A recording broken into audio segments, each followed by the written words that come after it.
بسم اللہ الرحمن الرحیم۔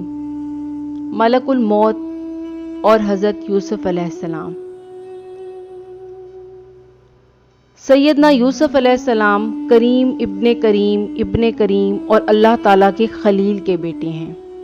اللہ کے نبی یوسف علیہ السلام حضرت یعقوب علیہ السلام کے بیٹے ہیں۔ حضرت یعقوب علیہ السلام اللہ تعالیٰ کے نبی اسحاق علیہ السلام کے بیٹے ہیں، اور حضرت اسحاق علیہ السلام ابو الانبیاء حضرت ابراہیم علیہ السلام کے بیٹے ہیں۔ کائنات کے ہر بشر کو آپ کے حسن و جمال سے حصہ ملا ہے۔ آپ کو حسن و جمال، خوبصورت رنگ اور ہسمکھ میں وہ دولت عطا کی گئی جس کی تعریف ممکن نہیں۔ یہی وجہ ہے کہ دنیا آپ کو خوبصورتی، جمال اور عمدہ اخلاق کی وجہ سے پہچانتی ہے۔ حضرت یوسف علیہ السلام کو حسن اپنے دادا اسحاق علیہ السلام کی وراثت میں ملا تھا۔ اسحاق عبرانی زبان کا لفظ ہے جس کا معنی ہے ضاحک، مسکرانے والا، اور حضرت اسحاق علیہ السلام کو حسن اپنی والدہ ماجدہ حضرت سارہ رضی اللہ تعالیٰ عنہ سے ملا تھا، اور کہا جاتا ہے کہ حضرت سارہ رضی اللہ تعالیٰ عنہ کا حسن حضرت حوا علیہ السلام کے حسن سے نصف تھا۔ جب سیدنا یوسف علیہ السلام پر نعمت مکمل ہو گئی اور آپ کے لیے قریب اور بعید سمٹ گئے، اور آپ کو آپ کے بھائیوں اور والدین نے تعظیماً سجدہ کیا، یہ سجدہ ان کی شریعت میں جائز تھا، اسلام نے اسے حرام کر دیا ہے، تو اللہ تعالیٰ سے آپ نے ان الفاظ میں دعا فرمائی: اے میرے رب، عطا فرمایا تو نے مجھے یہ ملک، نیز تو نے سکھایا مجھے باتوں کے انجام کا علم۔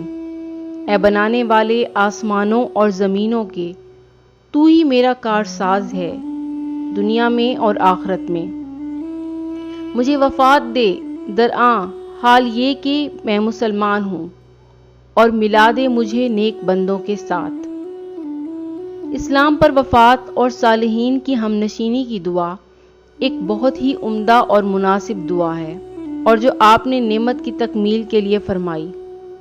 آپ کی دلی خواہش اور تمنا تھی کہ اللہ تعالیٰ نے آپ کو جو نعمت عظمیٰ سے نوازا ہے اس میں ذرہ برابر بھی کمی نہ آئے، اس لیے آپ نے مالک اور منعم حقیقی سے دعا فرمائی کہ وہ انہیں اس عظیم نعمت اسلام سے محروم نہ فرمائے، جو کہ سب سے عظیم نعمت ہے اور اللہ تعالیٰ کے کرم کی انتہا ہے، اور جس سے محرومی دنیا اور آخرت سے محرومی ہے۔ جب حضرت یوسف علیہ السلام کی عمر مبارک 120 سال ہو گئی، آپ بستر رحالت پر تشریف فرما ہوئے۔ حضرت یوسف علیہ السلام نے بنی اسرائیل کو وصیت فرمائی کہ جب وہ مصر سے نکلیں تو انہیں بھی ساتھ لیتے جائیں، اور انہیں آبا ابراہیم، اسماعیل اور اسحاق علیہ السلام کے پاس دفن کر دیں۔ جب آپ کی وفات ہوئی تو بنی اسرائیل نے آپ کو خوشبو لگائی اور آپ کو ایک تابوت میں رکھ دیا، اور آپ کا جسد اقدس مصر میں رہا، یہاں تک کہ حضرت موسیٰ علیہ السلام آپ کو اپنے ساتھ لے کر گئے جب آپ نے فرعون اور اس کے لشکر کو مصر سے نکالا، تو آپ کو اپنے آبا کے ساتھ دفن کیا تاکہ آپ کی وصیت پر عمل فرمائیں۔ یہ ہم نے مندرجہ ذیل قصہ سے پڑھا ہے، اور اس کا نچوڑ ہے: بنی اسرائیل کی ایک بوڑھی عورت حضرت موسیٰ علیہ السلام سے شرط لگاتی ہے کہ وہ جنت میں ان کے ساتھ رہے گی، اور اس شرط پر وہ انہیں حضرت یوسف علیہ السلام کی قبر کی طرف رہنمائی کرتی ہے۔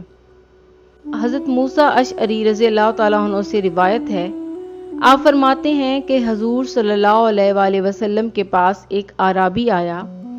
آپ صلی اللہ علیہ وآلہ وسلم نے اس کی عزت فرمائی اور اس سے فرمایا: قریب آؤ۔ وہ قریب آیا تو آپ نے اس سے فرمایا: اپنی حاجت مانگ۔ اس نے عرض کی: میں ایک اونٹنی کا سوال کرتا ہوں جس پر میں سوار ہو سکوں، اور ایک بکری کا جس کا دودھ میں اپنے خاندان والوں کو پلا سکوں۔ تو حضور صلی اللہ علیہ وآلہ وسلم نے فرمایا کہ تم بنی اسرائیل۔ عرض کی: یا رسول اللہ صلی اللہ علیہ وآلہ وسلم، بنی اسرائیل کی بڑھیا کون ہے؟ آپ نے فرمایا: حضرت موسیٰ علیہ السلام بنی اسرائیل کو لے کر مصر سے روانہ ہوئے تو رستہ بھول گئے۔ آپ نے فرمایا: یہ کیا ہو گیا ہے؟ تو بنی اسرائیل کے علماء نے کہا جب حضرت یوسف علیہ السلام کی رحلت کا وقت آیا تو آپ نے ہم سے اللہ کا پختہ عہد لیا کہ ہم مصر سے اس وقت تک نہ نکلیں جب تک ان کے جسد مبارک کو منتقل نہ کر دیں، یعنی اپنے ساتھ نہ لے جائیں۔ آپ نے فرمایا ان کی قبر کا علم ہے؟